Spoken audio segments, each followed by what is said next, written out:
김진의 돌직구쇼에 오신 여러분 반갑습니다. 김진입니다. 저는 오늘도 저희 돌직구쇼 오픈 스튜디오 앞에 나왔습니다. 오늘도 어제와 마찬가지로 봄비가 계속해서 내리고 있습니다. 산불 문제도 있었고 또 가물었던 문제도 있었는데 이 봄비가 계속 내려주니까 반갑습니다만 화창했던 날씨는 온데간데 없고 쌀쌀해졌습니다. 그래서 감기도 유행하고 있다고 하니까 건강 각별히 조심하시기 바라겠습니다. 여야의 분위기도 꼭 오늘 날씨 같습니다. 양곡관리법 등등 매우 냉랭합니다. 그래서 오늘 여야에서 가장 뜨거운 핫한 분들 스튜디오에 오셨습니다. 잠시 후에 이야기 나눠보겠습니다. 저는 비가 오나 눈이 오나 매일 아침 이곳에서 여러분을 기다리겠습니다. 김지의 돌직구쇼 지금 라이브로 시작합니다. 잠깐만요.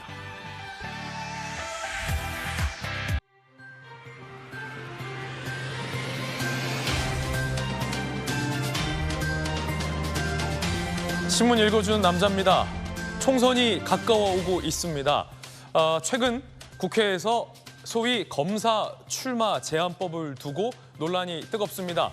사실 예전에 최광욱 의원이 발의한 건데 그때 당시 윤석열 출마 방지법이다 이런 논란도 있었습니다. 최근 한동훈 법무부 장관이 이거 반대한다 라는 입장을 보임에 따라서 다시 논란이 짚혀진 겁니다. 잠시 후에 이야기 나눠보겠습니다. 검사 출마 제한법 여러분 어떻게 생각하십니까? 오늘 조간신문 4가지 키워드 준비되어 있습니다. 함께 보시죠. 먼저 첫 번째 키워드부터 공개하겠습니다. 첫 번째 키워드는 바로 쇼크. 동아일보가 오늘 일면에 쓰고 있습니다. 어떤 쇼크일까요? 함께 보시죠. 강남 학원가에서 마약 음료를 우리 중고등학교 학생들에게 나눠준 일당이 붙잡혔습니다. 충격적입니다. 어쩌면 여러분의 아이들이 마약 성분이 들어있는 음료를 마셨을지 모를 일입니다. 더 나아가 부모에게 이 일을 빌미로 돈을 달라고 협박까지 했던 일당의 범죄 행태. 잠시 후에 상세히 이야기 나눠보겠습니다. 4인조 일당 중에 2명이 일단은 경찰에 붙잡혔습니다. 경찰이 남은 2명도 조속히 붙잡아야 할 것 같습니다. 이어서 두 번째 키워드입니다. 두 번째 키워드는 이겁니다. 와르르. 경향신문에 있는 기사인데요. 영상만, 사진만 보더라도 아찔한 기사입니다. 함께 보시죠. 분당 정자교 보행로가 이렇게 붕괴됐습니다. 여성 한 명이 숨지는 안타까운 사망으로 이어졌습니다. 신호등과 가드레일이 갑자기 무너졌습니다. 멀쩡히 걷고 있었던 땅이 꺼진 겁니다. 교각 아래에 저 아래 산책로로 쏟아져 내렸습니다. 성남시에 있는 보행로입니다. 작년 정기검사 때 양호 등급을 받았는데 갑자기 이게 왜 무너진 건지 면밀한 진단이 필요해 보입니다. 이어서 세 번째 키워드입니다. 세 번째 키워드는 뭘까요? 바로 이겁니다. 낙인. 조선일보가 오늘 4면에 쓰고 있는 기사입니다. 낙인, 함께 보시죠. 당정이 학폭, 엄벌에 초점을 맞춘 대책을 꺼내 들었습니다. 최근 학교 폭력을 저지르고도 서울대에 입학하는 한 사례를 보면서 국민의 공분이 높아져서 당정이 아주 날카로운 칼을 꺼내 든 겁니다. 취업 때까지 학폭은 낙인을 줘서 취업에 불이익을 주도록 대책을 꺼내 들었습니다. 특히나 학폭 기록, 학적부에 이 기록이 막 삭제되고 하는 거 이거 삭제시켜서는 안 된다. 기록이 보존되는데도 이 대책은 초점을 맞췄습니다. 이어서 다음 키워드입니다. 네 번째 키워드 이어서 살펴보겠습니다. 전쟁. 한국일보가 오늘 일면에 쓰고 있는 기사입니다. 어떤 전쟁일까요? 사법전쟁, 미국에서도 뜨겁습니다. 미국 대통령으로서 처음으로 기소가 됐습니다. 트럼프 전 대통령 얘기입니다. 기소된 모습이고 100% 무죄를 호소했다는데 미국 검찰이 열거한 혐의는 총 34개라 과연 이 사법전쟁에서 누가 이길지 잠시 후에 이야기 나눠보겠습니다. 지금까지 신문 읽어주는 남자였습니다.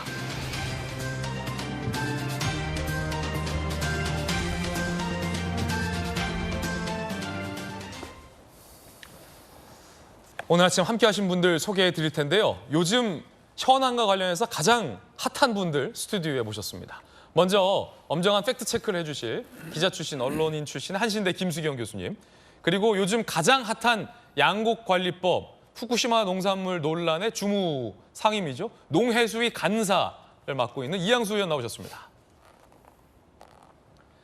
민주당 노웅래 의원 기소를 두고 조선 제1검과 한바탕 설전을 벌여 화제가 됐던 민주당의 대선 후보 박용진 의원, 강력계 형사 출신의 박성배 변호사 나오셨습니다. 어서 오세요. 오늘 정말 핫하신 분들 스튜디오에 직접 불러서 이야기 자세히 들어보겠습니다. 첫 번째 이야기부터 시작하겠습니다. 앞서서 서두에도 말씀드렸는데 검사들은 출마를 제한한다. 검사 출마 제한법, 여러분들은 어떻게 생각하십니까? 이게 다시 여야 사이에 뜨거운 논란, 뜨거운 감자로 부상했습니다. 첫 번째 이야기 지금 시작하겠습니다. 김만배의 1억 회유, 총선과 검사 출마라는 두 가지 큰 제목을 뽑아봤습니다. 먼저 재판 소식부터 좀 짚어보겠습니다. 정진상 씨도 김만배 씨도 보석으로 나오길, 풀려나길 원하고 있습니다. 검사는 이들을 보석으로 풀려두어선 안 된다라고 맞서고 있습니다. 팽팽한데? 첫 번째 얘기부터 보시죠. 정진상의 보석 청구. 검찰은 정진상, 김만배와 접촉한 거 확인됐다. 증거 인멸의 우려가 높다. 추가 영장 발부할 수도 있다라며 보석 반대하고 있습니다. 정진상 씨 구속 재판 하나의 응징 수단을 보인다. 실질적 방어권이 필요하다라고 보석을 원하고 있습니다. 검찰은 정진상 씨가 수사 과정에서 김만배와 매우 은밀하게 접촉한 걸 확인했다라고 구속 만료를 앞두고 보석 청구에 반대하고 있습니다.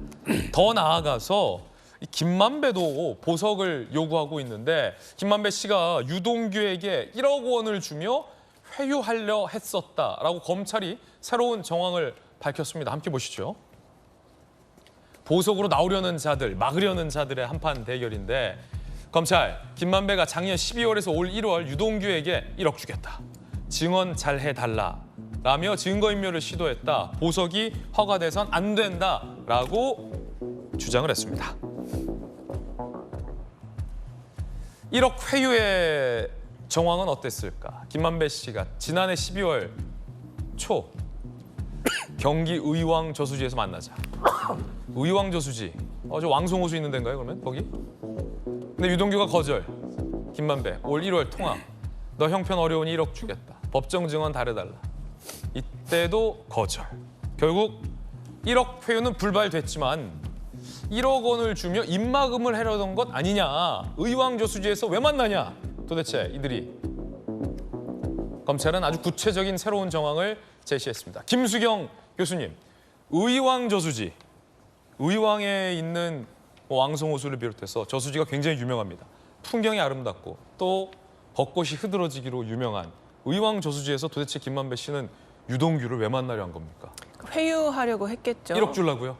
그러니까 증언을 잘 해달라며 이제 1억을 주겠다라고 제안을 했는데 그냥 진실된 증언을 잘 해달라고 할 것 같으면 1억을 왜 주겠다고 했겠습니까? 1억을 준다라는 것은 어쨌든 자신에게 유리하게 사실과 다르게 증언해달라는 의미나 마찬가지라고 생각이 드는데 김만배 씨가 원래 구속되어 있다가 작년 11월에 구속시한이 만료돼서 풀려났거든요. 예. 그리고 12월에 자해소동이 있었어요. 기억하시지만. 그리고 나서 그 12월에 어쨌든 유동규 씨한테 전화를 해서 좀 만나자라고도 했었고 1월 달에는 1억 원을 줄 테니까 증언을 잘 해달라라는 제안까지 했던 거거든요. 이렇게 되면은 자해의 본의가 뭐였나에 대해서도 우리가 조금 의심을 하게 되는 것 같아요. 원래 자해라는 거는 이제 정말 더 이상 빠져나갈 수 없을 때 절망적인 상태에서 하게 되는 것 같은데 1월 달에 그 이후에 자해소동 이후에 유동규 씨에게 이렇게 적극적으로 1억 원을 제안하면서 증언을 좀 잘해달라고 했다라는 거는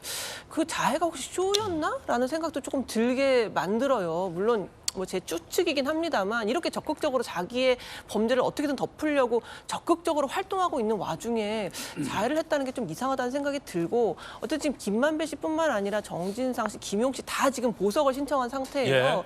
근데 이 혐의에 어쨌든 꼭지점에는 지금 이재명 대표가 있지 않나라는 지금 우리가 심증을 가지고 있는 거잖아요. 검찰도 그 부분을 뒤져보고 있는 것이고 그런데 이런 상황에서 만약에 보석이 허가돼서 나온다라고 할 경우에 이재명 대표 혹은 범죄와 연루된 사람들과 함께 입을 맞출 시도를 하지 않을까라는 우려가 당연히 제시될 수밖에 없는 것 같아요. 게다가 뭐 정진상 씨 같은 경우에는 추가 혐의도 발견된 상태라서 그래서 지금 검찰에서는 이게 보석이 될 경우에는 아마도 증거인멸의 시도가 있지 않겠냐라는 것을 강하게 재판부에 지금 호소하고 있는 것 같습니다. 그렇군요. 이에 대해서 김만배 씨 측은 범죄 수익 은닉 관련 객관적 증거가 이미 다 나와 구속 필요성 없다면 보석 허가해야 한다라는 입장입니다. 풀어주냐 마냐의 기로인데 일단 강력경사 출신의 박승배 변호사님, 요거 좀 몰랐던 내용인데 김만배 씨가 정진상 씨를 법원에서 몰래 이제 만나서 무언가 하려고 했던 어떤 CCTV 화면도 검찰이 지난번 공개한 바도 있었는데 유동규 씨를 1억을 주면서 경기에 한 저수지에서 만나려고 했던 것, 이런 게 보석을 해줄지 말지 판단할 때 작용을 합니까? 실제로 이 사건은 범죄수익 은닉 규제법 위반입니다. 그 혐의로 기소가 된 사안이다 보니까 검찰이 주장하는 그 주장 내용이 재판부를 설득할 수 있기 위해서는 이 사건이 직접적으로 어떤 영향을 미칠 수 있는가도 어느 정도는 입증해내야 합니다. 별개 사건으로 이미 김만배 씨가 구속됐다, 구속기간 만기로 석방된 이후에 범죄수익 은닉 규제법으로 추가 기소된 상황이라면 그 혐의만 두고 그 혐의와 관련해서 증거인멸 우려 또는 도주 우려가 있음을 검찰이 입증해내야 하는데, 검찰이 이와 같은 주장을 하는 것은 보석 허가 신청이 있을 때 판사는 반드시 검사에게 의견을 물어봐야 합니다. 예. 검사의 주장이 재판부를 설득하지 못한다고 하더라도 재판부가 검사 주장과 별개로 스스로 판단하기에 도주 우려나 증거인멸의 우려가 아직까지 가시지 않았다면 보석을 허가하지 않을 가능성이 많습니다.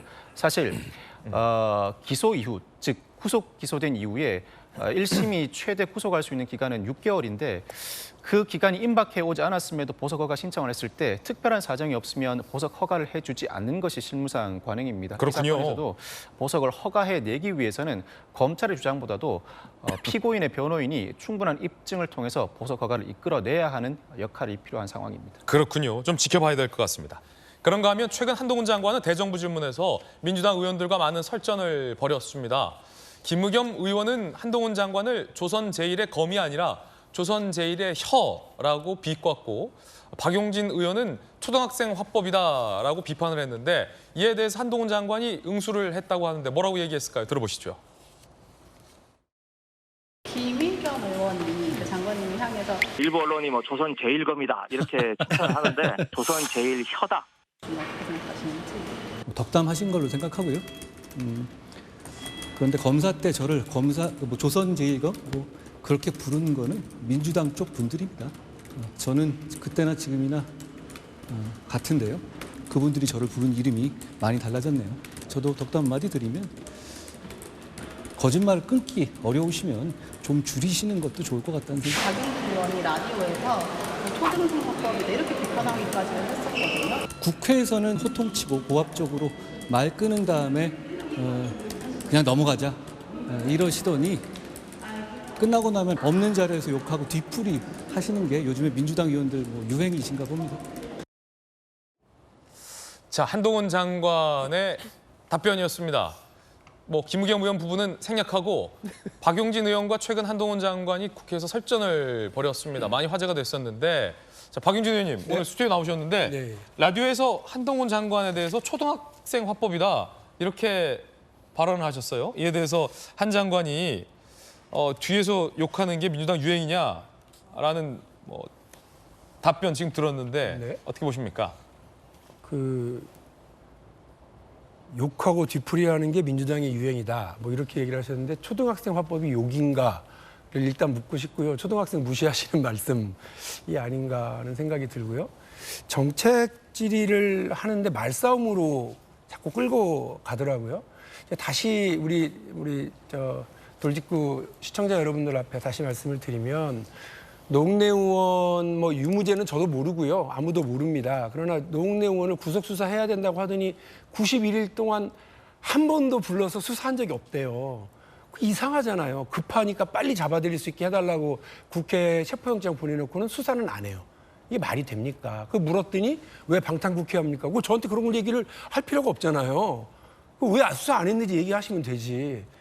FBI에 가서 인사검증 어떻게 하는지 철저히 미국의 선진국 이게 시스템 배워오겠다고 해서 갔다 오더니 1년 동안 왜 아무런 제도 개선도 없이 있다가 정순신 사태를 맞이했잖아요. 그래놓고 이제 와서 또 제도 개선이 필요합니다라고 얘기를 하는 거예요. 그래서 제가 보여줬단 말이죠. SF86 미국 FBI가 하는 그 사전 질문지와 대한민국 정부가 하고 있는 사전 질문지는 완전히 다르다. FBI 거는 공문서, 법적으로 딱 뒷받침이 되어 있고요. 대한민국 거는 사문서, 아무런 법적 보장이 없는 임의 제출 문서다. 이게 이미 13년 전에 국회에서 보고서가 나와 있다라고 보여줬어요. 이걸 굳이 보러 FBI에서 갔는데 갔다 와서도 아무것도 안 했으니 제도적으로 뭘 변경하시겠습니까? 물었더니 한다는 말이 과거 정부에서도 인사 실패가 있었는데 아무도 사과하지 않았습니다. 왜 저한테 사과하라고 그럽니까? 뭐 이런 투예요. 그러니까 이게 왜 그러지? 정책 제안을 하는데 말싸움으로 하려고 그러나? 그러니까 이 양반이 그냥 그 우리 집에 왜 왔니 하는 그 초등학생들끼리 막 하는 거 있잖아요. 그런 식으로 국정에 대한 대정부 질문과 토론과 이런 것들을 그렇게 인식하나? 아쉬움이 있어서 말씀을 드렸더니 이거를 또 욕하는 걸로 이렇게 전환해서 누가 들으면 박용진이 쌍스럽게 욕한 줄 아실 거 아니에요. 그렇게 안 하셨으면 좋겠고 되게 훌륭했던 검사 시절을 제가 잘 기억하고 있고요. 그래서 늘 말씀드리지만 법무부 장관은 법무행정을 담당하는 분이 아니라 저스티스, 사회 정의를 담당하는 분이니까 비록 상대가 범죄를 저지른 혐의가 있는 피의자라 하더라도 정의롭게 하셔라 이 말씀입니다. 91일 동안 불러서 수사도 안 할 거면서 체포영장 벌이는 쇼하지 말고 제대로 수사하는 그런 모습을 보여주시면 좋겠다는 조언을 한 거예요. 그러니까 앞으로도 저 만나면 제가 조언하면 잘 들어주시고 저하고 말싸움하실 생각 같은 건 하지 마세요. 전 말싸움에 별로 관심은 없습니다. 대한민국을 위해서 서로 해야 될 역할들을 잘하면 될 것 같아요. 욕한 거 아니다. 박용진 의원의 답변도 저희 돌직구쇼를 통해서 전해드리고 있군요. 자, 이양수 의원님, 한동훈 장관은 박용진 의원, 뭐 또 박범계 의원, 김의겸 의원 라디오에서 이제 진행자들이 묻잖아요. 기자들이 물으니까 그에 대한 어떤 감상들이 나오는데 이게 좋은 말이 나올 리가 없잖아요. 박용진 의원께서는 덕담하셨다고 했지만 초등학교 합법이다라는 게 한동훈 장관 입장에선 좋게 들리지 않을 것 같아서 나름 왜 뒤에서 그러냐 앞에서 그러지라고 응수를 한 거죠. 사실 그 한동훈 장관이 검사 시절에 수사를 뭐 굉장히 잘해서 예. 특히 그 문재인 정부 들어서고 나서 이제 적폐 수사에 대해서 또 여러 가지 그 공헌을 했기 때문에 민주당 의원들이 조선 제일검이라고 엄청나게 추켜 세웠죠. 아, 그렇습니까? 예, 그래서 그런데 지금 한동훈 장관이 돼서 이제 문재인 정부가 끝나고 윤석열 정부가 들어서자 그 칼이 또 죄가 있는 이재명 후보라든지 민주당 의원들의 수사에 활용이 되니까 이제는 그 조선 제일검이라는 얘기를 안 해요. 너무 과하다 그러고 나쁘다 그러고 그런 얘기를 해요. 사실 그 사법 정의를 실현하는 것은 사법부의 구성원들이 뭐 궁극적으로 계속 해야 될 일입니다. 그것이 어느 정권, 이런 정권에 따라서 좌지우지 돼서는 안 되고 불의가 있으면 반드시 정의의 칼로 그를 헤쳐나가야 되는데 예. 열심히 수사 잘하고 있는 걸 가지고서 이제 뭐라 그러면은 좀 한동훈 장관 입장에서는 억울하겠죠. 그런 측면에서 이제 법무부 장관이 되다 보니까 국회 본회의장에서 정치적으로 맞붙는 경우가 생기는데 정치의 본령은 사실 뭐 싸움입니다. 뭐 물론 칼과 창으로 하는 것이 아니고 말로 하는 싸움이죠. 여야 간에 치열하게 말로 싸우고 또 정부 측과 야당 간에 치열하게 말로 싸우는 건데 그 과정의 일환으로 보면 되는데 제가 보기에는 한동훈 장관이 굉장히 말싸움을 잘해요. 예. 수사만 잘하는 게 아니고 말싸움도 잘해서 많은 민주당 의원님들이 한동훈 장관과 말로 뭐 붙다가 여러 가지 좀 낭패를 겪는 상황들이 생기는 것 같고 또 한동훈 장관을 지지하는 사람들이나 보수층에서는 이런 한동훈 장관한테 환호를 하고 열광을 해서 그래서 한동훈 장관이 차기 정치 지도자에서 현재 보수층에서 가장 높은 지지율을 보이는 거 아닌가 이런 생각이 듭니다. 한동훈 장관은 김의겸 의원을 향해서 역시 덕담을 했습니다. 거짓말을 끊기 힘들면 말을 줄이면 된다. 굉장히 뼈 있는 덕담인 셈이 됐군요. 그런가 하면 한동훈 장관과 관련하여 민주당의 최강욱 의원이 예전에 얘기했던 검사 출마 제한법이 요즘 다시 뜨거워지고 있습니다. 함께 보시죠. 2020년 12월 최강욱 민주당 의원이 검찰청법 개정안을 대표 발의했는데 내용은 검사는 퇴직 후 1년 동안 공직 후보자 못 나오게 하는 법안입니다. 검사 출마 제한법입니다. 최근 이 법안에 대해서 한동훈 장관이 법무부가 위헌 소지가 있다며 반대 의견서를 국회에 제출을 해서 다시 핫해졌습니다. 뜨거운 감자가 됐습니다. 2020년 12월 당시 최강욱 의원은 무슨 의도로 검사는 출마를 못하게 하는 취지의 법안을 얘기했던 걸까요? 그때로 시계를 살짝 돌려보죠. 검찰총장과 일부 검사들의 노골적 정치 행위로 인해 피해가 고스란히 국민에게 돌아가고 있는 상황입니다. 검찰 정치를 끊어내고 사법 신뢰를 회복하기 위해 수사 및 사법 절차의 공정성과 정치적 중립성을 높이는 계기로 삼고자 합니다.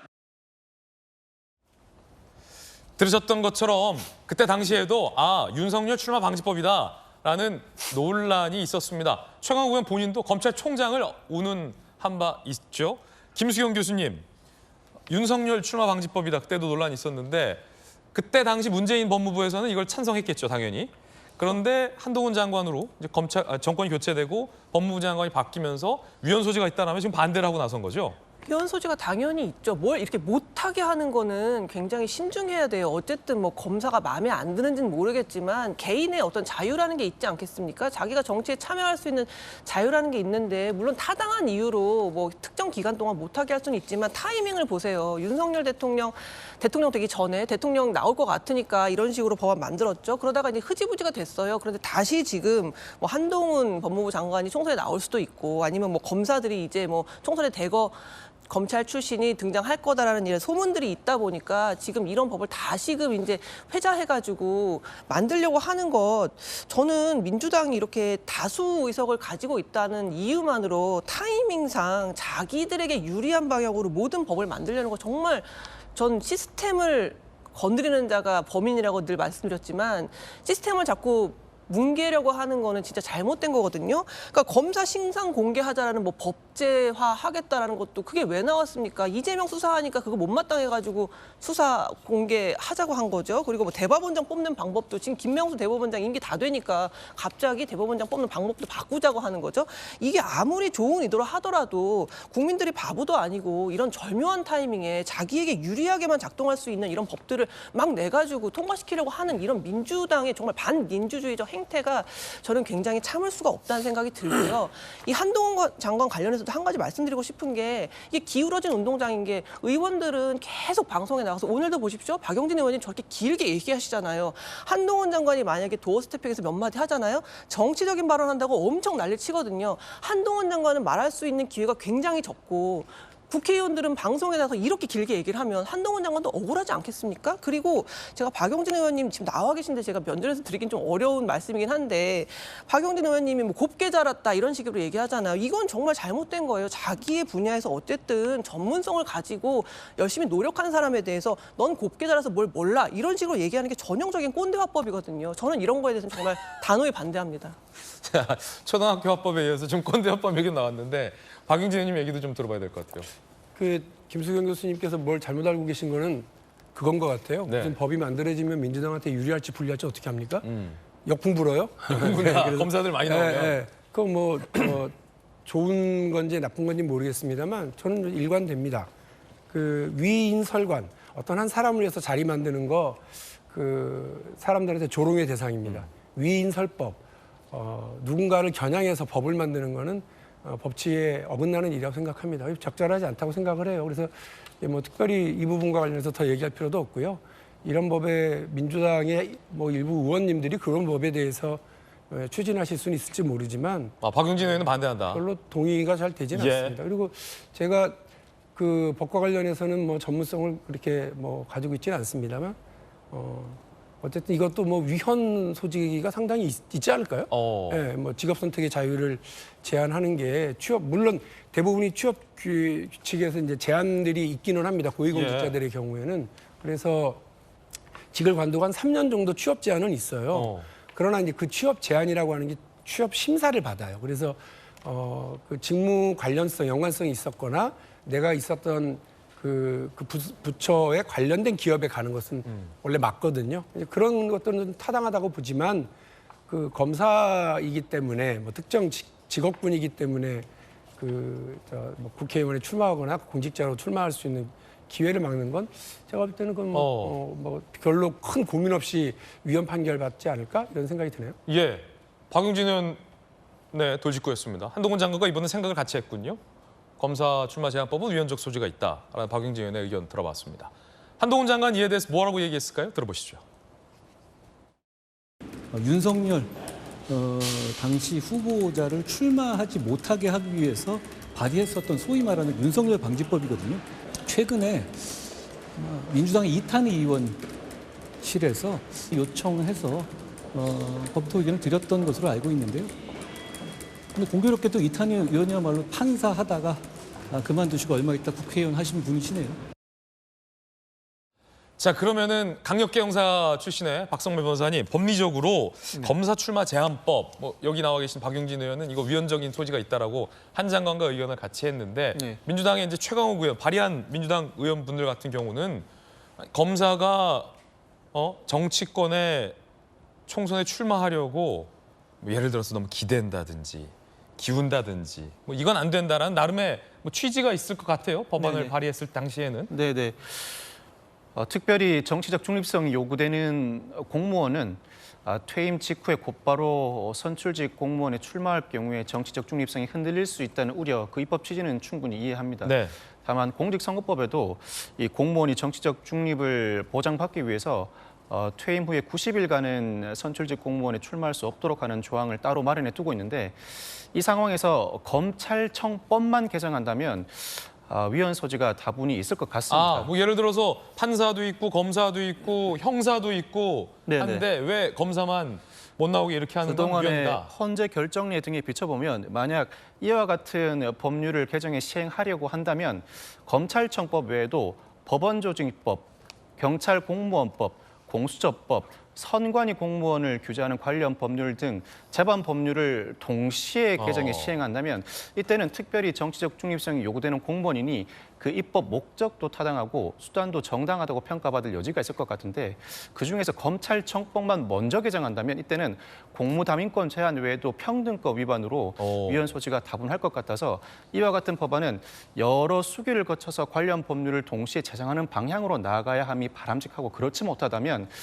위헌 시비에서 자유로울 수 없고 실제로 위헌 법률 심판 제청이 신청된다면 위헌 결정이 나올 가능성이 더 높아 보이는 건 사실입니다. 그렇군요. 그러니까 쉽게 말하면 예를 들어서 강력계 형사 출마 제한법, 뭐 소방관 출마 제한법, 선관위 공무원 출마 제한법, 박사 출마 제한법 특별히 정치적 중립성이 요구되는 공무원. 소방관까지야 뭐. 이렇게 같이 하면은 뭐 괜찮은데 검사만 딱 집어서 출마 제한법 하는 건 누구를 겨냥한 거다. 누구를 겨냥했다고 보세요, 그러면? 검찰 공무원을 겨냥했다고 봐야 하고 검찰 중에서도 누구?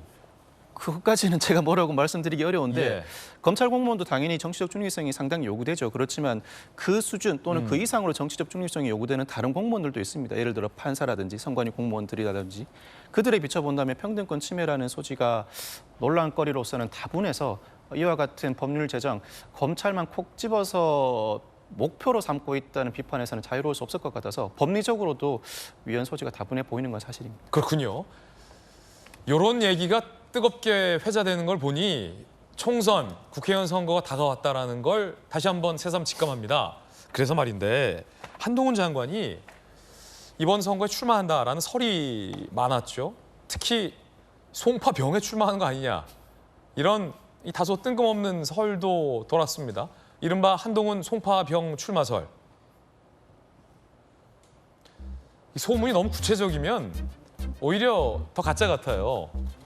자, 한 장관이 이미 출마를 결심한 걸로 안다. CBS 한 논설위원은요. 원래 강남 출마하려고 했는데 여의치 않게 됐다라고 주장을 했습니다. 확인은 안 됐는데 이사했다는 얘기가 있다. 송파병인가 어딘가더라. 라는 목격담까지 나오면서 한 장관이 송파병에 출마한 거 아니냐라는 소문이 돌았습니다. 그러자 기자들이 물었죠. 한 장관 뭐라고 답변했을까요? 제가 최근에 송파구 쪽을 가본 적이 없습니다. 저와는 전혀 무관한 건데 그렇게 구체적으로 말이 나오는 거에 대해서 저도 참 이거 신기하다 이런 생각을 해봤습니다. 제가 최근에 재산 등록했잖아요. 거기 제 집 주소 나오잖아요. 당연히 아닙니다. 송파라는 얘기가 왜 나왔는지는 저도 되게 궁금하게 혹시 알게 되면 알려주십시오. 송파는 가본 적이 없다라고 선을 그었습니다. 그러자 이양수 의원님 또 정치권에선 네. 송파 말고 딴 데 나온대. 이렇게 또 소문이 계속 가정이 돼요. 송파 말고 딴 데 나온대. 네. 그 사실 저희 당으로서는 굉장히 탐나는 제목이죠. 네. 사실 총선 국면에서 스타 플레이어들이 몇 명 배치돼 있으면 언론의 집중도라든지 이런 것을 더 많이 받고 그걸 많이 받는 쪽이 선거에서 유리하거든요. 그 예전부터 선거 전략이었죠. 그렇죠. 그래서 그 한동훈 장관의 경우에는 아마 당에서는 내년 총선에 뭐 꼭 좀 출마해 달라는 요청이 이제 계속 갈 거고요. 그런데 그 지금 뭐 법무부 장관이라는 중책을 맡고 있고 나름 또 굉장히 잘하고 있고 국민들한테 신망을 얻고 있어서 저 장관직을 지금 내려놓고 과연 출마를 할까 하는 것은 또 한동훈 장관과 또 우리 저 정부 측의 고민이 될 거라고 좀 보여집니다. 본인은 지금 출마설을 일축하고 있고 묵묵히 나는 법무장관 역할을 최대한 잘하겠다. 그러니까 더 매력적인 거예요. 그러니까 저희가 더 좀 모시고 싶은 그런 생각이 드는데 그런데 지금 나오는 건 다 이제 한동훈 장관의 미래에 대해서 관심도가 워낙에 높으니까 여러 가지 이야기거리를 제공하는 것이라고 보여지고요. 집은 뭐 지금 계속 그 강남 도곡동에 있기 때문에 예. 뭐 저 이사를 했다거나 이것은 전혀 사실이 아닌 거고 송파로 간다는 저거는 아마도 이런 추측에서 나온 것 같습니다. 지금 강남 3구, 예. 그러니까 이제 강남, 서초, 송파. 그 중에서 다 우리 당이 지금 그 국회의원인데 송파병은 민주당의 남인순 의원이 지금 현재 그 국회의원을 맡고 있어요. 그렇군요. 그래서 거기를 우리가 탈환해야 되니까 한동훈 장관이 가는 게 좋지 않겠느냐 이런 아이디어 차원에서 나온 게 저렇게 좀 확대 재생산된 거 아닌가 생각이 듭니다. 송파병은 이 강남 3구 중에서 조금 성격을 달리하죠 보면 국민의힘 입장에서는 사실 그 험지라고까지는 아니에도 험지라고까지는 않는데 그 녹록진 않은 우리가 확실한 우위를 보이는 곳은 아닙니다만 현재 예. 그래도 그 문재인 대통령께서 서울의 집값을 많이 올려가지고 오히려 그 민주당 지지자들을 좀 경기도로 바깥으로 나가게 한 측면이 있어서 서울 지역이 좀 우리 그 당이 조금 더 좀 유리해지고 있다 이런 뭐 평가도 있는 것 같습니다. 자, 이양수 의원님의 개인적인 평가라는 말씀 드리겠습니다. 첫 번째 이야기 전해드렸습니다. 이번엔 저희가 준비한 두 번째 이야기 전해드리겠습니다. 요즘 뜨거운 양곡관리법 논란도 준비했고요. 앞서 박용진 의원이 설전을 벌였던 노웅래 의원 건 관련해서 오늘 저희 동아일보가 단독 취재한 내용도 준비되어 있습니다. 두 번째 얘기, 주제를 공개하겠습니다. 양곡관리법 관련해서 여당의 최고위원 리스크 그리고 노웅래의 수소문. 노웅래 의원이 불구속 기소가 됐죠. 그런데 저희 동아일보가 단독으로 노웅래 의원의 문자 메시지를 포착을 했습니다. 그리고 이에 대해서 답장을 하는 박범계 의원의 답장도 저희가 포착을 했는데 그 내용이 상당한 논란이 될 수 있는 내용입니다. 함께 보시죠.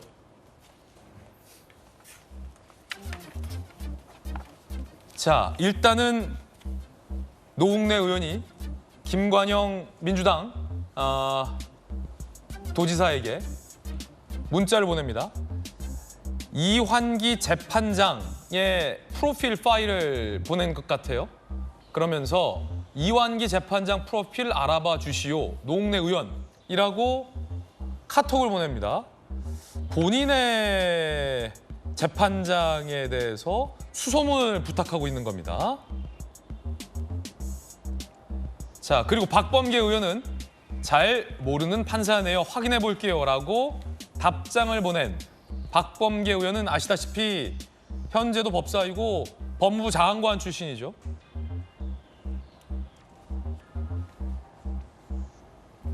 라는 답장도 오늘 동아일보가 단독으로 포착을 했습니다.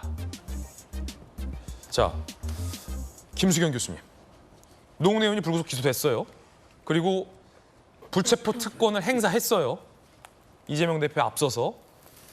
굉장한 논란이에요. 불체포 특권 행사한 것도. 한 장관은 체포 동의안이 통과돼야 한다라고 주장하면서 돈봉투 부스럭거리는 소리, 증거가 확실하다라고까지 얘기했는데도 민주당이 방탄을 씌워줬어요. 그런데 재판장에 대해서 왜 수소문하고 다니죠? 특히나 법사위나 아니면은 이 법조계 인원들에게 부탁을 한 것 같아요. 그렇죠. 일단 동아일보 사진 기자들이 참 일을 잘하는 것 같아요. 괜히 이게 100년 된 매체가 아니라니까요. 이게 그때 체리따봉도 동아일보에서 특종한 사진이었거든요. 그럼요. 여야를 근데 가리지 않아요. 저희는 불편부당. 네, 이번에도 이제 노웅래 의원의 문자 메시지를 이제 특종을 했는데 이제 자기가 어쨌든 이제 재판 송사에 휘말리게 되면 당연히 뭐 재판부가 누군지 그 사람의 성향이 어떤지를 좀 알아보려고 하게 되죠. 그래서 이거 자체만으로 노웅래 의원이 무슨 뭐 판사를 어떻게 해보려고 했다거나 이제 이런 식으로 얘기할 수는 없을 것 같아요. 당연히 이제 법조인 출신의 동료 의원이나 이제 정치인들에게 혹시 이제 어떤 사람인지를 좀 알아보려고 이제 아마 시도를 한 것 같은데 그렇군요. 다만 우려되는 점은 어쨌든 일반인은 아무리 재판부의 성향을 파악한들 어떠한 영향력도 행사할 수 없잖아요. 그런데 이렇게 국회의원이라는 어떤 막강한 권한과 권력을 가진 사람은 뭐 어떻게든 영향력을 행사할 수 있지 않을까? 예를 들어서 박범계 의원의 내용이 만약에 달랐다면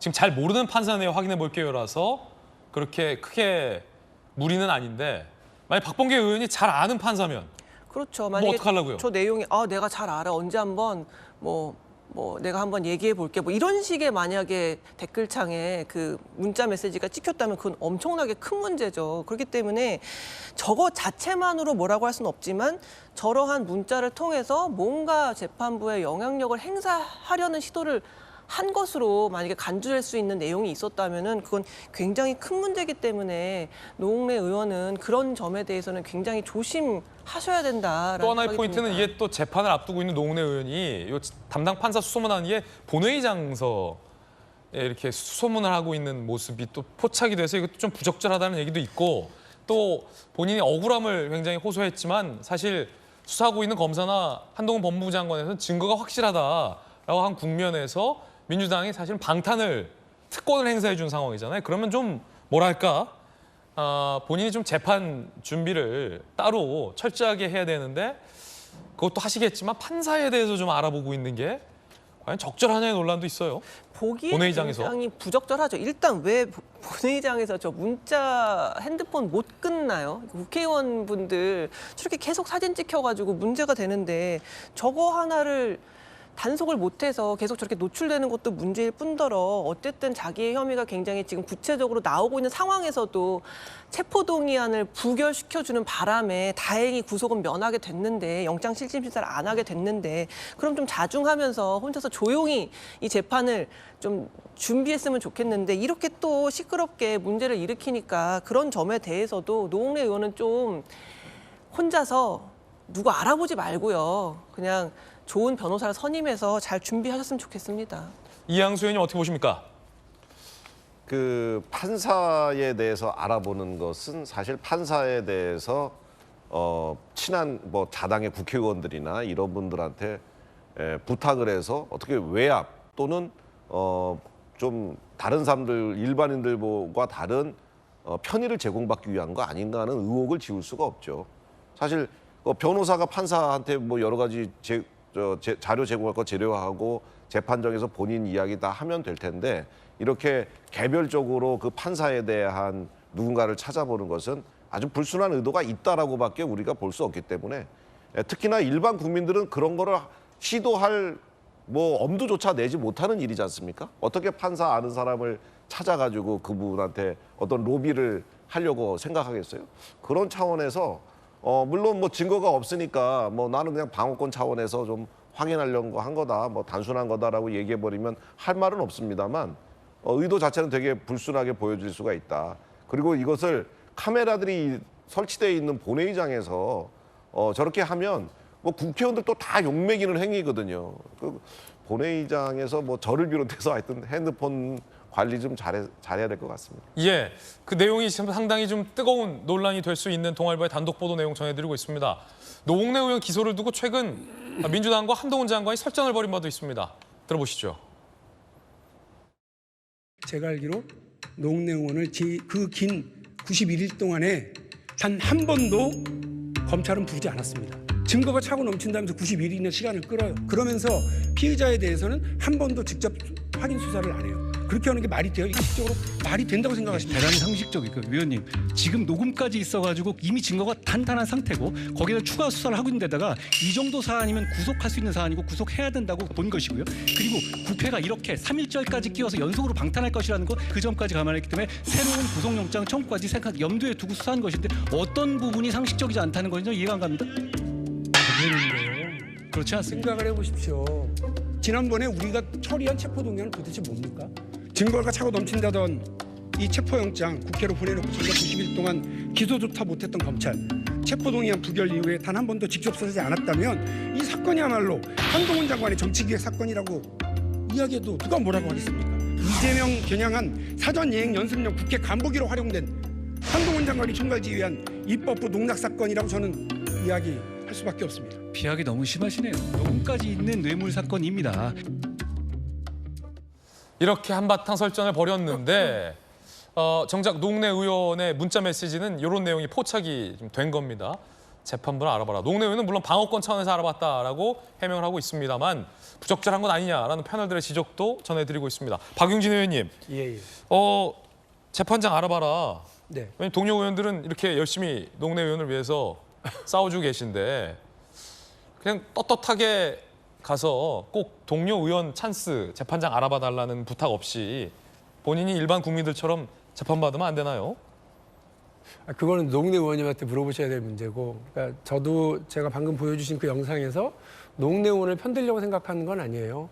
그러니까 그게 아무리 뭐 이렇게 험한 범죄의 피의자라 하더라도요, 검사 출신 그 변호사가 꽤 높은 지위의 검사를 지냈던 최근에 이제 옷 벗고 나오신 분이 저한테 문자가 왔더라고요. 그 저희 대정부 질문 보고 나서 한동훈 장관은 그러니까 피의자에게도 신속한 재판을 받을 권리가 있다고 하는 걸 무시하고 있는 모양입니다. 이렇게요. 저 그 말도 맞다고 봐요. 그러니까 아무리 그 나쁜 범죄 혐의자 범죄가 뭐 확증되어 있더라도 재판받을 권리는 있는 거고요. 신속한 재판, 공정한 재판을 받을 권리는 있잖아요. 그러니까 저는 그 부분을 얘기를 했고 뭐 노웅래 의원의 무슨 혐의를 두둔할 생각도 전혀 없고. 어찌 보면 빨리 기소하라라고 촉구했던 의미도 있겠군요. 박용진 의원의 말은. 뭐 그렇게 듣는 사람도 있었더라고요.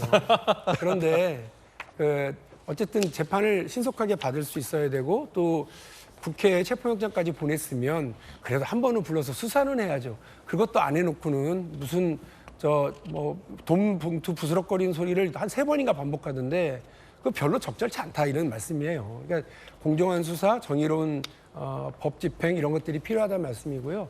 노웅래 의원이 본회의장 맨 뒷줄에 앉아 계시잖아요. 예. 이제 그래서 근데 왜 굳이 거기서 그 핸드폰을 펼쳐서 저렇게 오해 살 만한 일들을 하실까는 좀 유감스럽게 생각하고 그리고 재판에 대한 이러저런 준비 하는 건 또 본인의 권리니까 잘 하셔야 되겠지만 판사나 검사나 좀 아는 사이에 이렇게 서로 인정을 좀 봐주고 하는 시대는 지났다 이런 생각이 네. 듭니다. 그래서 생각 뜻밖으로 상식 밖으로 판결이 나오면 판사들이든 검사들이든 더 많은 비판을 받는 거 아니겠습니까? 일단 시스템을 믿고요. 또 재판부와 또 사법을 담당하고 있는 분들의 상식적인 본인 역할에 대한 자부심 이런 것들을 좀 믿고 노웅래 의원께서 변론하시고 싶은 내용들을 당당하게 하시면 될 거라고 생각합니다. 예, 자 여야 패널들의 의견도 전해드리고 있습니다. 그런가 하면 앞서서 총선 얘기도 나왔고 재판 얘기도 나오고 있는데 안민석 의원은 민주당에 이번 총선을 만약에 국민의힘이 지게 되면 윤 대통령은 레임덕이다라며 김건희 여사가 감옥 갈 것이다라는 말을 해서 논란이 일고 있습니다. 들어보시죠. 총선에서 국힘이 지게 되면은 레임덕이 있지 않겠습니까? 그렇게 되면은 이제 차기 정권을 야당한테 다시 이제 뺏길 거고요. 그러면은 윤석열 대통령과 김건희 여사가 무탈하겠습니까? 아마 감옥 갈 것 같아요. 이제 그런 시나리오를 두려워하는 거 아니겠어요? 좀 대단히 부적절한 발언이다라는 지적도 여당에서 나오고 있습니다. 이영수 의원님 어떻게 들으셨습니까? 총선 지면 감옥. 아니 저거는 뭐 협박이고 위협이죠. 그리고 총선에 진다고 해서 대통령 부부가 감옥 간다는 상상을 어떻게 저렇게 할 수가 있어요? 대통령은 현직에 있을 때 그 실정법상 현행범이 아니면은 소추되거나 그러지 않잖아요. 아니 근데 너무 좀 지나치고 과한 발언이고 제가 보기에는 이것은 정치인의 망언에 가까운 이야기입니다.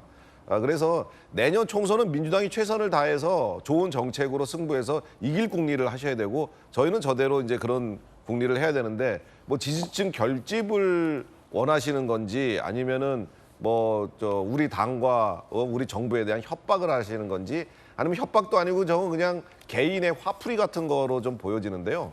저분이 그 윤지호 씨라는 분한테 속아가지고 전 국민을 사기에 빠뜨린 그런 책임이 있는 사람입니다. 그래서 본인이 의정 활동하는데 저는 좀 더 신중하고 언행에 조심했으면 하는 조언을 드립니다. 예, 논란이군요. 그런가 하면 이제는 핫한 양곡관리법 이야기를 전해드릴까 합니다. 마침 농해수위의 여당 간사가 또 이양수 의원이셔서 이 분야의 가장 또 전문가를 모시고 한번 이야기 나눠보겠습니다. 아시다시피 민주당에서는 이 양곡관리법을 이재명 대표의 민생 1호 법안으로 지목을 한 바 있습니다. 안건조정위에 무소속 윤미향 의원까지 동원해가며 강력하게 밀어붙였는데 최근 윤 대통령이 퍼플리즘 법안이라며 거부권을 행사한 바 있죠. 그래서 논란이 뜨겁습니다. 그런데 민주당의 지도부인 정청래 의원이 윤석열 정부는 주식이 쌀이 아니라 술이냐라는 주장을 했습니다. 이해가 되지 않는 주장이라는 반응도 민주당 내부에 있습니다. 어쨌든 지도부에서는 거세게 윤 정부를 비판하고 있습니다. 들어보시죠. 윤석열 대통령은 쌀밥 안 먹습니까? 이 정부는 주식이 쌀이 아니라 술입니까? 주식의 주자가 술주자입니까? 윤 정권은 술 취한 정부입니까? 쌀값 정상화법을 거부하는 정부 여당은 대체 어떤 대책을 가지고 있습니까? 여당이 대책을 세워서 일을 해야지 야당이 하는 일을 발목 잡는 것만 해서야 되겠습니까? 자, 일단 김수영 교수님, 정청래 의원의 논리는 주식이 술이냐, 술 먹지 않냐 대선 때부터 했던 그 약간 일종의 마타도어를 다시 꺼내들어서 술만 먹으니까 쌀은 관심 없지 이런 논리 같은데 일단 팩트 체크는 안 된 것 같고 사족이긴 합니다만 사실 술도 쌀로 만들거든요. 그렇죠. 술도 네. 쌀로 만들어요. 그래서 술을 윤석열 대통령이 많이 드신다는 얘기가 아니라 술을 많이 마시게 되면 쌀도 그만큼 소비가 됩니다. 예. 근데 이건 그냥 웃자고 하는 얘기고요. 그러니까 이런 식으로 하는 양곡관리법의 본질하고는 아무 상관없는 얘기잖아요. 그냥 윤석열 대통령을 억가라고 하죠. 억지로 이제 비판하고 싶은 거잖아요. 그렇게 따지면 지금 온갖 뇌물 혐의를 다 받고 있는 민주당 대표 이재명 대표는 돈이 주식입니까? 그러니까 이런 식으로 마타도어 하는 거는 전혀 본질과는 상관이 없고요. 이게 양곡관리법 뭐가 문제인지 여태까지 우리가 많이 얘기했으니까 이게 전형적인 고객 정치거든요. 고객 정치라는 게 뭐냐면 이익은 소수에게 돌아가요. 그래서 그 소수의 이익을 갖는 사람에게 굉장히 어필하는 데 좋거든요. 하지만 비용은 전체 다수가 부담하기 때문에 내가 그렇게 많이 이걸 지불해야 되나라는 생각을 하기 때문에 이 조직화가 안 돼요. 제 말씀은 농민들에게는 이게 엄청나게 좋은 법처럼 보이지만 그걸로 인용해서 발생하는 재정의 이제 건전성이 망가지는 부분은 우리 국민이 전체가 피해를 보기 때문에 그 분명하게 피해의 소재가 분명하게 찝어지지 않아서 조직화되기가 어려워요. 그래서 결국은 민주당이 지금 총선을 앞두고 뭔가 이제 호남이나 이런 쪽에 이제 농민들의 어떤 좀 표를 얻고자 하는 마음에서 지금 양곡관리법을 추진하고 있다는 생각이 드는 게 여러 번 얘기했지만 문재인 정부 때는 난색을 표해서 통과가 안 되던 것을 정권이 바뀌었다고 해서 그런 부담스러운 결정을 무조건 해라라고 하면서 삭발투쟁까지 하는 건 지난 정부에서 그럼 왜 이것을 통과시키지 않았는가에 대한 좀 의문이 들고 지금 쌀을 안 사지 않습니다. 정부가 쌀을 사요. 다만 의무적으로 사지 않고 그때그때 사정에 맞게 많이 남으면 많이 사고 적게 남으면 적게 사는 건데 이걸 의무로 묶어버리면 당연히 쌀 농사 지금 줄여야 되는 상황인데 아무도 줄이지 않으려고 하겠죠. 왜냐하면 정부가 다 사주니까. 이러면 시장 원리 자체가 굉장히 망가지기 때문에 저는 이런 식으로 의무적으로 사야 되는 것이 굉장히 국가에게는 부담이고 이것을 지난 정권에서 하지 못하던 걸 국민의힘에게 지금 막 강요하는 것이 좀 뭔가 형평이 안 맞는다. 저는 그런 생각은 좀 듭니다. 국민의힘에서는 퍼퓰리즘 법안이라고 반대하고 있습니다. 들어보시죠. 미래 농업 발전의 발목을 잡는 악법 중에 악법임이 분명합니다. 민주당의 어떠한 포퓰리즘도 대한민국의 미래를 위해 막아내겠습니다. 파퓰리즘 법안이다. 민주당은 제의하겠다라고 하고 있습니다. 박승범 변호사님, 대통령이 거부권 행사했는데 민주당이 다시 밀어붙일 수 있는 겁니까? 네, 가능은 합니다. 대통령이 거부권을 행사하더라도 사실 대통령의 거부권 행사가 흔히 발생하는 일은 아닌데 이때는 법안이 국회로 넘어오게 됩니다. 다시 그 법안은 제적의원 과반수가 출석해서 출석 의원 3분의 2 이상이 찬성하면 대통령의 거부권 행사와 무관하게 법률로 확정되어 공포할 수 있습니다. 다만 현실적으로는 국회 현재 구조상 여당이 적극적으로 반대 의사를 피력한다면 이 요건을 충족하기는 쉽지 않고 이 요건을 충족하기 위해서는 별도의 다른 법률을 제정한다면 이와 유사한 다른 법률을 제정해 또다시 법률안으로 상정한다면 그때는 이 요건과 무관하게 통상의 법률안 통과 요건만 충족한다면 법률안이 통과될 수는 있겠죠. 그때는 또다시 대통령 거부권이 문제될 수는 있습니다만 다만 민주당 입장에서는 이 요건 충족 여부와 무관하게 국민의힘 태도를 보기 위해서라도 제의 요구를 할 것 같습니다. 국민의힘이 당론으로 대통령 거부권 행사와 그 결을 같이 해서 양곡관리법에 대해서 거부권을 행사하는 그 취지에 맞게 반대 당론을 정할 것인가 의원 개별 투표에 맡길 것인가를 두고도 일정한 국민들에게 미치는 효과가 있어서 이 효과를 노려서라도 제의 요구를 할 가능성은 높아 보입니다. 예, 다시 지금 밀어붙일 거다라는 분위기도 나오고 있는데 이양수 의원님 농해수위 간사시잖아요. 네. 농해수위에서 충분히 숙의된 법 맞습니까? 전혀 안 됐죠. 이 법은 사실 이번에 처음 나온 법이 아니고요. 지난 20대에도 그 발의가 됐었던 법입니다. 근데 발의가 됐었는데 문재인 정부 때 발의가 됐었던 거죠. 근데 문재인 정부에서 당시에 이 법은 너무 그 포퓰리즘 법안이고 이 강제 매수법이 통과되면은 쌀이 증산되기 때문에 그러면 장기적으로 농민들한테 더 어려워진다. 그래서 이건 안 된다라고 문재인 정부에서 반대를 해서 폐기된 법안입니다. 근데 그 법안을 정권이 바뀌니까 다시 가지고 와가지고 이거를 그 농해수위에서 정부도 그 문재인 정부와 똑같은 윤석열 정부도 문재인 정부와 똑같은 논리로 상임위에서 이야기를 했고 저희 많은 대다수 의원들도 우리 당 의원들도 이거는 안 된다. 이거 잘못했다가 농민들 더 어렵게 만든다. 왜냐하면 쌀을 국가가 무조건 사준다 그러면은 농민들이 쌀 생산량을 점점점 늘릴 거 아니겠습니까? 그러면은 쌀 가격이 더 떨어지죠. 그러면은 농민들한테 지금 보조금이나 직불금으로 주고 있는 그런 혜택들이 전부 다 쌀 사는 데 들어가기 때문에 농민들을 더 어렵게 하는 법이다. 그래서 안 될 거로 알았는데 갑자기 방망이를 잡더니 날치기로 통과시켜버리는 거예요. 그러더니 윤미향 의원이 무소속이라 그러면서 안건조정위회까지 가고 거기서 또 날치기 해갖고 본회의 갔는데 본회의에서도 여당 패싱하고 단독으로 처리해서 했는데 제가 보기엔 이게 이 민주당에서도 이 법은 거부권을 행사할 거라는 것을 알고 지금 저렇게 어떻게 보면 거부권 행사하는 정부를 만들기 위해서 소통하지 않는 윤석열 대통령 이미지를 더 씌우기 위해서 통과돼서는 안 될 이런 법을 지금 강제로 이렇게 통과시키는 거 아닌가 하는 의혹을 지울 수가 없고요. 이 쌀 문제는 이렇게 해결해서는 안 됩니다. 쌀 문제 해법이 있습니다. 매년 20만 톤에서 30만 톤의 잉여 쌀이 남기 때문에 그거를 격리하고 있는데 아예 그 벼를 논을 한 5만 헥타르 정도만 다른 작물을 심거나 아니면은 쌀 중에 가루쌀이라고 하는 전략 작물을 심게 해서 그 쌀 생산량을 줄이면 쌀 가격이 계속 높게 형성되기 때문에 우리가 해마다 이 쌀 사는데 돈 안 들이고 농민들 어렵게 되지 않거든요. 그렇게 해서 저희가 지금 가루쌀이라고 하는 것을 올해 시범 사업으로 1,600헥타르를 시범 재배를 하고 내년부터 10,000헥타르, 20,000헥타르에서 50,000헥타르까지 늘려갈 건데 그러면 쌀 생산이 확 줄어드는 거죠. 그렇게 되는데 민주당도 이걸 다 알면서도 민주당 그 농해수 위원들도 이걸 좀 다 알아요. 알면서도 이것에 협조하지는 않고 계속해서 이 법 통과만 주장하면서 머리까지 깎고 삭발하려고 하는데 이것은 국민들을 완전히 호도하고 농민들을 잘못 이끄는 행동이라고 저는 생각합니다. 대안이 있는데도 불구하고 이재명 대표의 민생 법안 1호이기 때문에 포퓰리즘, 정쟁용으로 통과시키는 거다라는 여당 간사의 이야기였습니다. 박용진 의원은 어떻게 보십니까?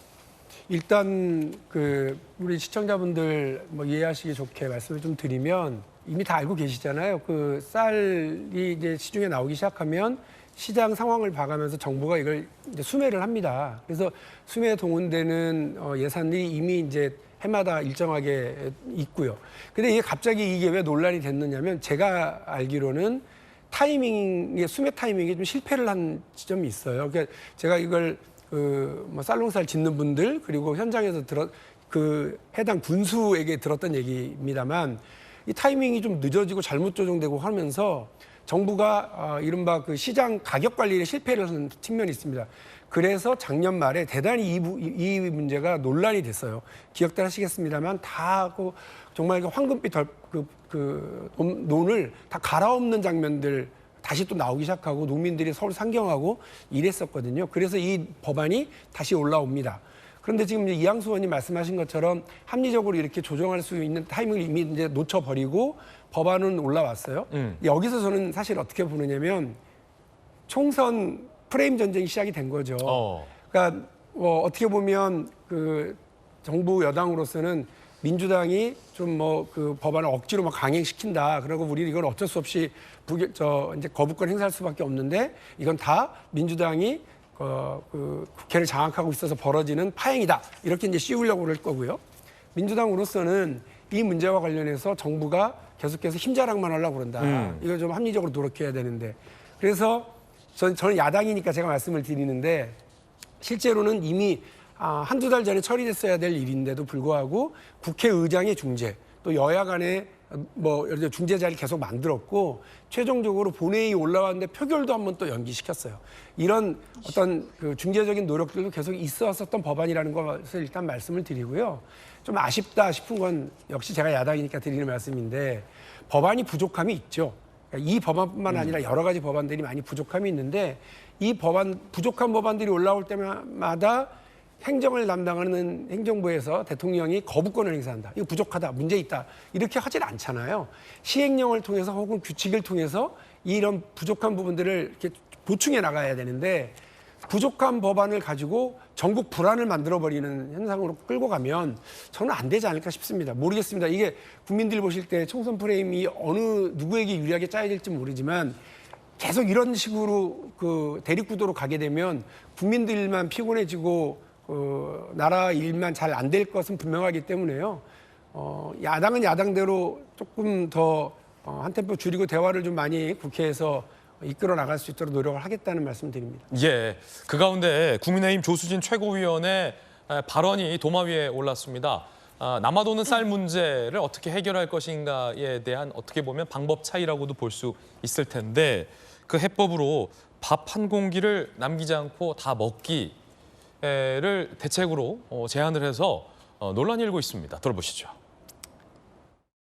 지금 당장 농민들이 힘들다고 하면 다른 방안 같은 거는 그러면 없을까요? 가령 우리 지금 남아도는 쌀 문제가 굉장히 지금 가슴 아픈 현실 아닙니까? 그렇다면은 밥 한 공기 다 비우기 이런 것들에 대해서도 우리가 논의를 한 거예요. 여성분들 같은 경우 다이어트를 위해서도 밥을 잘 먹지 않는 분들이 많거든요. 그러나 다른 식품과 비교해서는 오히려 칼로리가 낮지 않습니까? 그런 것을 적극적으로 알려나간다든가 어떤 국민의 전환이 필요하다는 것이죠. 뭐 아이디어 차원에서 꺼낸 발언인데 일단 야당은 반응이 굉장히 냉랭합니다. 짜장면 대신 뭐 짜장밥 먹자는 거냐 뭐 이런 비판도 나왔습니다. 들어보시죠. 쌀값 대책으로 밥 한 공기 다 먹기? 정말입니까? 너무 신중하지 않을 뿐만 아니라 너무 경박스럽다. 밥 한 공기 다 먹고도 그런 개념 없는 말이 입에서 나옵니까? 유능한 여당은 못 되더라도 밥값은 해야 하는 것 아닙니까? 국민의힘 민생 119의 수준 높은 민생 대책에 쌀떡 떡볶이 먹기 운동, 다가오는 블랙데이에는 짜장면 대신 짜장밥 먹기 운동 이야기까지 나올 판입니다. 슬픈 코미디가 따로 없습니다. 여당 내부에서도 쓴소리가 많이 나오고 있습니다. 여당 내부 반응입니다. 이준석. 여당 내부라고는 봐야겠죠, 일단.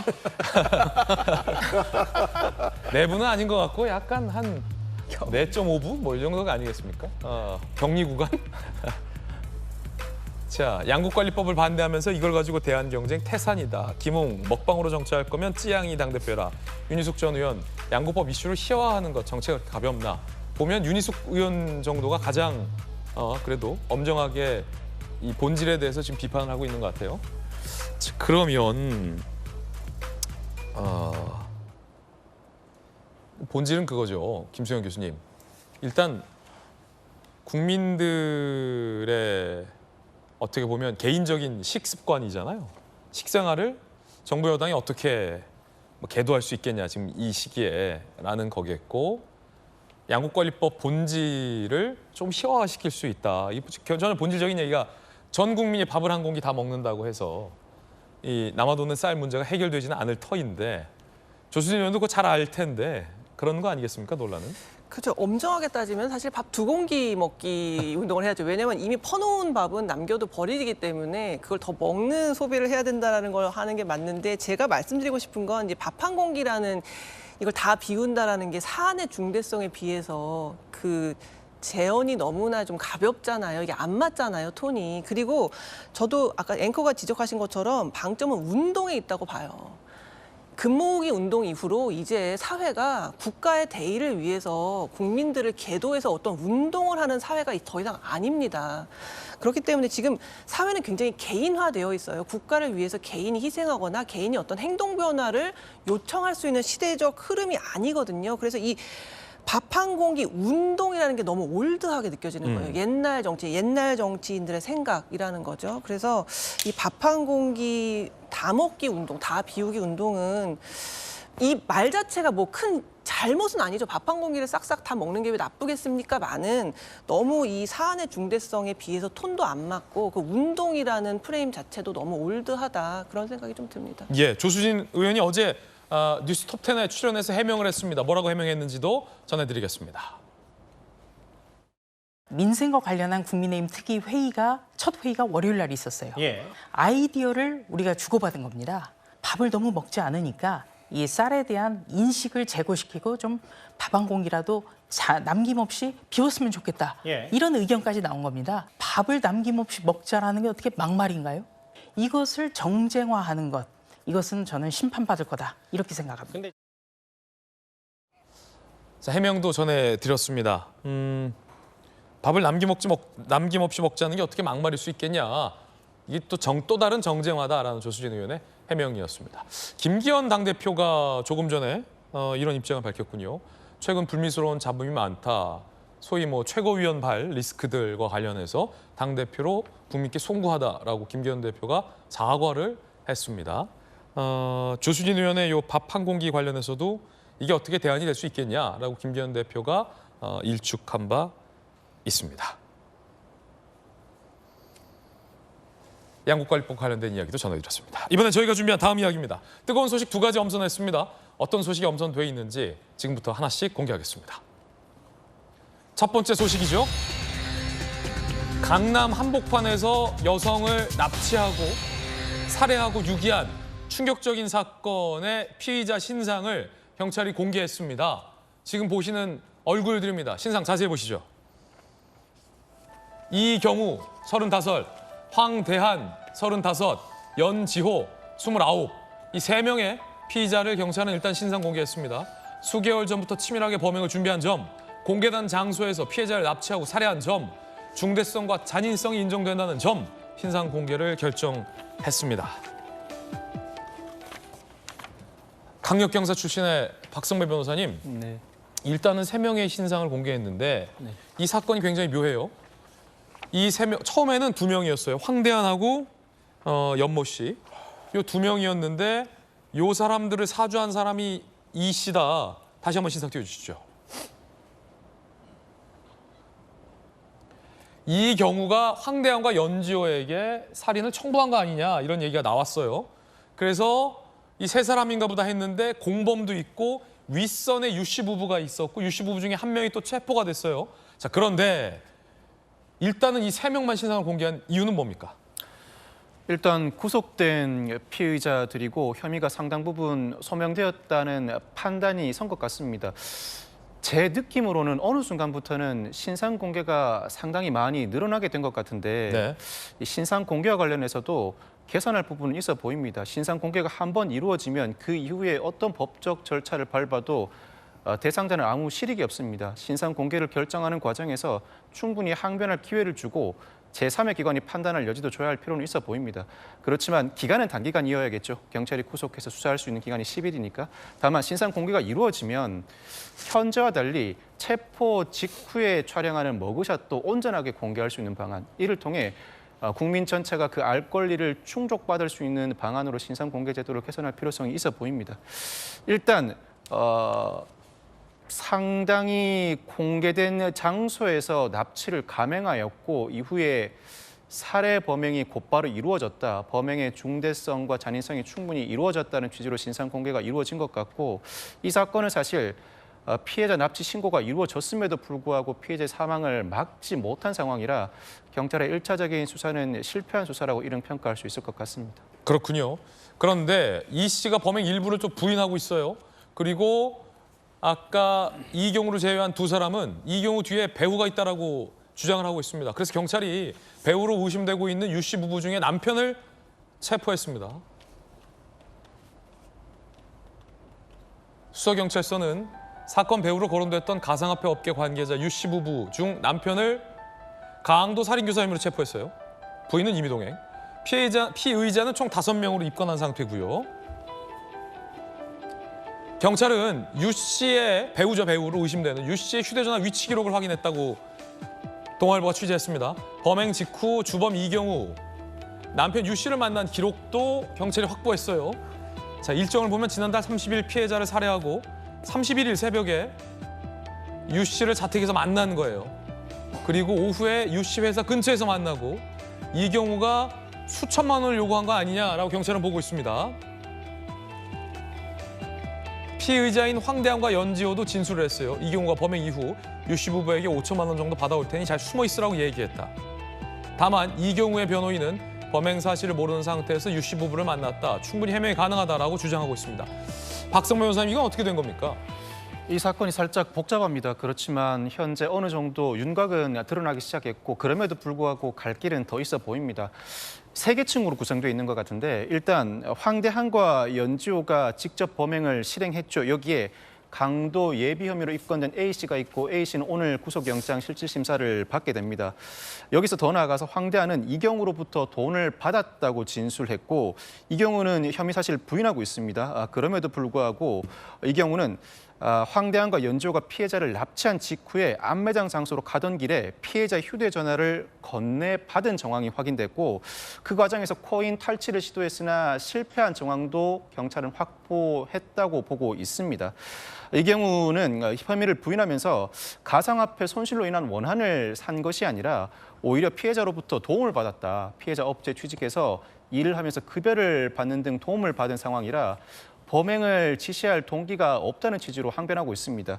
이 경우가 두 번째 단계라면 그 윗선으로서 유 씨가 거론되고 있는 것입니다. 즉 황대한 측이 이 경우로부터 유 씨로부터 돈을 받았다는 취지의 말을 들었다고 진술하고 있고 실제로 범행 직후에 이 경우가 지난달 31일 유 씨 부부를 2차례 만난 기록이 확인되자 경찰이 체포영장을 발부받아서 유 씨를 전격적으로 체포하게 된 것입니다. 아마 조만간 구속영장 신청도 할 것으로 보이는데 이 황대한 연조에 따르면 4천만 원을 유 씨가 이 경우에게 건넸고 이 경우가 유 씨 부부가 상당한 자력이 있어서 피해자를 살해하면 유 씨 부부로부터 상당한 지원을 받을 것이다라는 진술을 이 경우가 하기도 했다고 합니다. 이 혐의들이 어느 정도 입증이 된다면 유 씨의 구속영장 발부도 불가피해 보입니다. 그런데 상당히 아직도 남아있는 의문이라고 할 수 있는 것이 이 피해자와 유 씨 부부 그리고 이 경우와의 관련성입니다. 사실 이 경우와 피해자가 이 코인 관련 투자로 손실을 받았다는 정황이 드러나고 있고 이 과정에서 이 경우가 유 씨의 부인 황 씨가 시세 조정을 함으로써 자신이 손해를 봤다고 생각하고 그가 머물고 있던 호텔에 들이닥쳐서 코인을 탈취해 공갈 혐의로 송치된 바가 있습니다. 즉 이 경우와 피해자가 한 편이었다가 오히려 이 경우가 유 씨의 부인 황 씨를 상대로 범행을 저지른 직후에 오히려 유 씨 부부와 유착하게 되었다는 것인데 어떠한 경위로 그 편이 바뀌게 된 것인지 단순히 이 경우가 피해자로부터 금전 지원을 받거나 유 씨 부부로부터 금전 지원을 받거나 누군가로부터 금전 지원을 받으면 그들 측에 서는 단순한 사람이라면 이 사안은 상당히 단순해질 수 있을 것 같습니다만 알겠습니다. 그렇지 않다면 상당히 복잡한 사안일 것 같습니다. 뉴스 속보 전해드립니다. 조금 전 아마도 지금 진행 중인 것 같은데요. 법원이 조민 씨, 조국 전 법무부 장관의 딸이죠. 조민 씨의 부산대 의전원 입학 취소는 정당하다라는 판결을 내린 것으로 저희 채널A가 확인을 했습니다. 아직 재판이 진행 중인 것으로 보이는데 조민 씨가 청구한 이 재판입니다. 부산대 의전원 입학 취소는 부당하다라며 조민 씨가 청구한 재판부는 전혀 부당하지 않다. 부산대 의전원의 입학 취소는 정당하다라고 부산대에 손을 들었습니다. 다시 말해서 조민 씨의 청구는 기각이 됐다라는 뉴스 속보, 많은 분들이 좀 관심을 갖고 있는 사안이기 때문에 저희가 발빠르게 취재해서 뉴스 속보로 전해드립니다. 자, 김수영 교수님, 이게 논란이 많았어요. 애초에 조국 전 장관 측이죠. 조민 씨니까.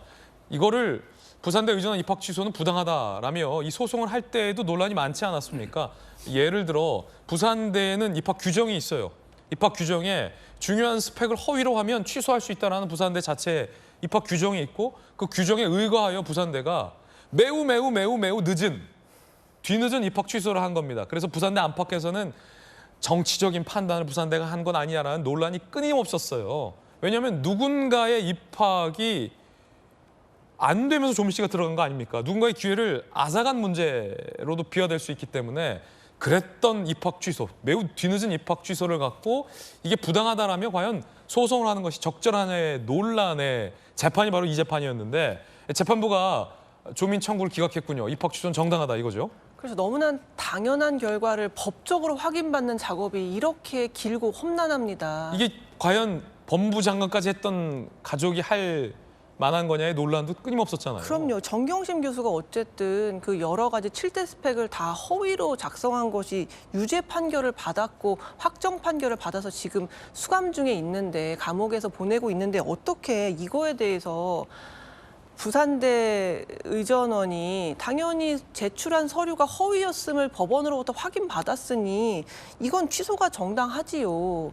그런데 지금 조민 씨 측의 주장은 뭐였냐면 그렇게 허위로 만든 서류가 입학에 결정적 영향을 미친 건 아니다. 그렇기 때문에 상관없다. 이런 좀 기상천외한 논리를 폈거든요. 저는 여기서 다시 한번 검수완박에 대한 헌재 결정을 생각해 보게 돼요. 왜냐하면 헌재 결정이 나왔을 때 저는 어떻게 생각했냐면 그러면 조민 씨의 의사면허도 취소되지 않을 수 있겠는걸? 왜냐하면 절차에 문제가 있었지만 결과적으로 그게 중대한 사안이 아니었기 때문에 의사면허 취소나 부산대 의전원 취소는 부당하다고 주장할 수 있어지잖아요. 그런데 지금 법원에서 당연하게도 그런 결정적인 하자가 있었기 때문에 이 부산대 의전원 입학은 취소다라고 결정을 내려준 거예요, 판단을. 그렇다면 역으로 다시 한번 그렇게 절차적인 중대한 하자가 있었던 꼼수 탈당 같은 것들이 있었는데 그 법은 아무것도 바뀌지 않고 유효한 이렇게 두 가지에 맞지 않는 진실이 공존하는 지금 세상에 살고 있다. 이번에 법원의 판단은 너무나도 예견된 것이었고 당연한 것이었다. 그런 생각이 듭니다. 예. 준비한 다음 이야기입니다. 주제 공개하죠. 미국에서 트럼프 전 대통령이 기소됐습니다. 그런데 굉장히 불명예스러운 혐의로 기소가 됐고요. 소위 성추문을 입막음하려 하는 행동에서 부적절한 범법 행위를 저질렀다라는 혐의가 34개입니다. 전직 대통령 중에서는 미국에선 처음으로 기소된 겁니다. 함께 보시죠. 최유의 상황, 미 전직 대통령 최초 형사 기소예요. 어제 트럼프 전 대통령이 형사법원에 출석했어요. 저 장면입니다. 본인의 성추문을 입막으려고 하는 과정에서 34개의 범죄 혐의가 제기됐고 트럼프 전 대통령 측은 전면 부인. 만약에 유죄 인정한다면 건당 최대 4년 징역형, 계산하면 136년형이 최대로 나온다는데 뭐 저렇게까지 나오진 않겠습니다만 그만큼 매우 엄중하게 지금 기소가 된 상황으로 보입니다. 그러면 트럼프 전 대통령의 기소장에는 어떤 인물들이 나오는지 함께 보겠습니다. 기소장 내용인데요. 스토미 데니얼스, 성인 영화 배우가 나와요. 부적절한 트럼프 전 대통령과 관계가 있었던 거 아니냐라는 의혹을 받고 있는 인물이죠. 이걸 입막음하기 위해서 1억 7천만 원을 건넸다라는 혐의고요. 성인 잡지 모델도 등장합니다. 캐런 맥두걸. 역시 부적절한 관계를 맺은 거 아니냐라는 걸 입막음하기 위해서 1억 9천만 원을 건넸다라는 의혹이고요. 트럼프 타워의 도어맨이 트럼프에게 혼외 자식이 있다라고 주장을 했었는데 요거를 또 입막음하기 위해서 4천만 원을 쓴 거 아니냐라는 혐의가 제기되고 있는 상황입니다. 김수영 교수님,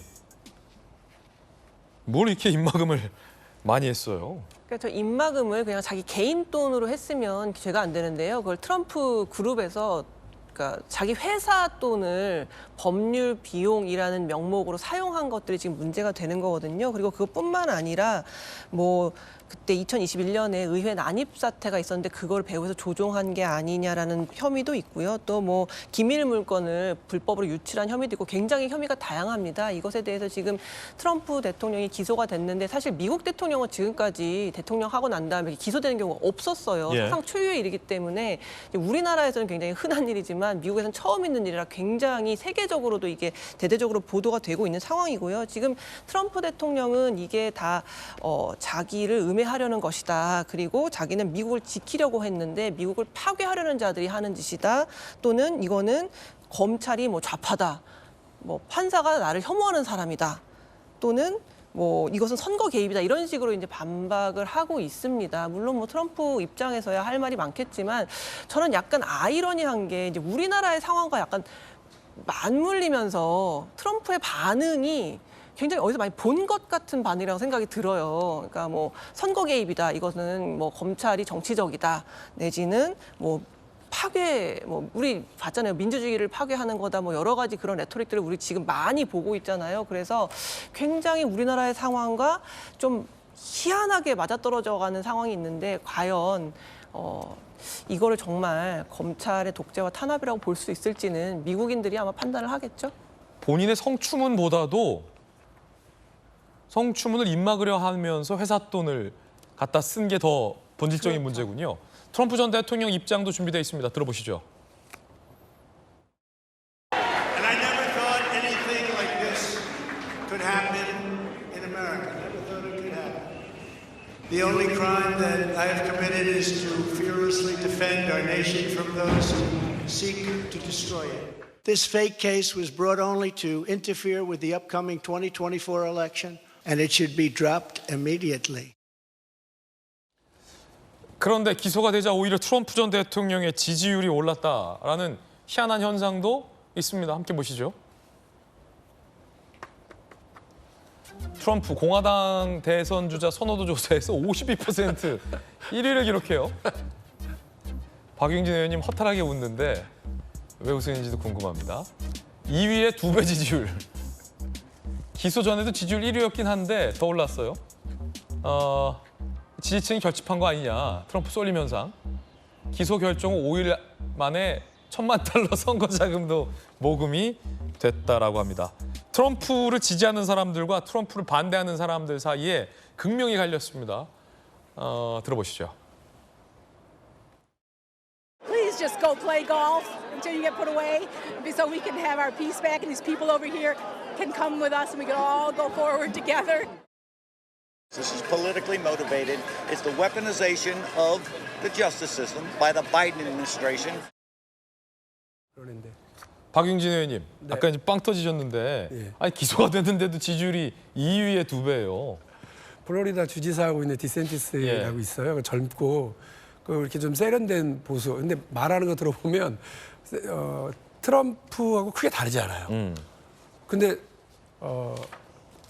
무슨 공화당 내 그 대선 후보 지지율이 더 나쁜 사람, 혹은 뭐 더 이렇게 나쁜 일로 주목받는 사람이 1위로 올라가니까 제가 아까 그런 말씀 드렸잖아요. 이게 어떤 일이 우리한테 유리한지 불리한지는 모른다. 나중에 이게 어떤 역풍이 불고 어떻게 달라질지 모른다 그랬는데 트럼프로서는 사법적으로는 최대 위기인데 정치적으로는 뭐 갑자기 무슨 $10,000,000도 모으고 지지율 더 오르고 그러니까 아마 이런 방식으로 해서 대통령 선거를 돌파하려고 그럴 거고 자기 범죄 혐의에 대한 얘기는 안 해요. 이거 다 대통령 선거에 나 못 나오게 하려고 하는 바이든의 음모고 검찰, 정치 검찰의 행위다 이렇게 이제 얘기하는 것이 미국 국민들한테 얼마나 먹힐지 좀 지켜봐야 될 일인 것 같습니다. 60초 광고 보고 돌아오겠습니다. 잠시 후에 뵙죠.